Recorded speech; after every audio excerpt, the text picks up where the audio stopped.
Hello everybody, I'm Brianna. I'm the cave master of this ADHD craft cave. Today I wanted to talk about this memory bear. One of my friends asked me to make her kid's baby blanket into this bear. One of the things that I added to it that I wanted to talk about was this. This is the shreddy corner of the baby blanket, and sometimes these shreddy corners have special memories, like having a baby poke their finger through or perhaps sucking on the corner.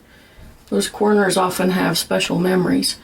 So I just, when I was sewing, when I was going around the blanket, taking it apart to get ready to make the bear out of it, I just saw that cute little shreddy corner and decided that maybe she would like to keep it.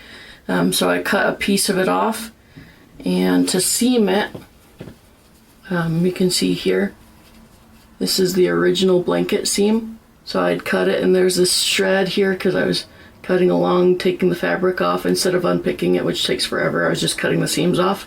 So I had this shreddy seam and I folded it over and hand sewed it on so that the original blanket seam would continue around this little tiny blanket. And the other trick I wanted to talk about to make the bear perhaps more special, pretty, whatever. When I sewed this bear, it had some of these sharp corners, like especially around the head. You can see how smooth that head is. But when it was first made, it had bumps, like especially around the ears, that didn't look smooth.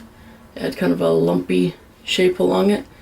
So what I did is, after I'd sewn it on the sewing machine, I went over all these seams by hand. And you can see that seam.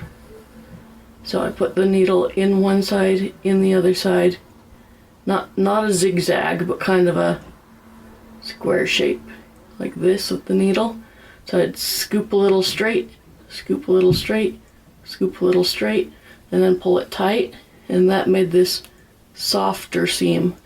And that also gives you the chance that if you have like a bump sticking out, that you can scoop, that you can see on this side which way the seam's going of what you want. You can scoop more of the excess on that side and pull it tight to remove it.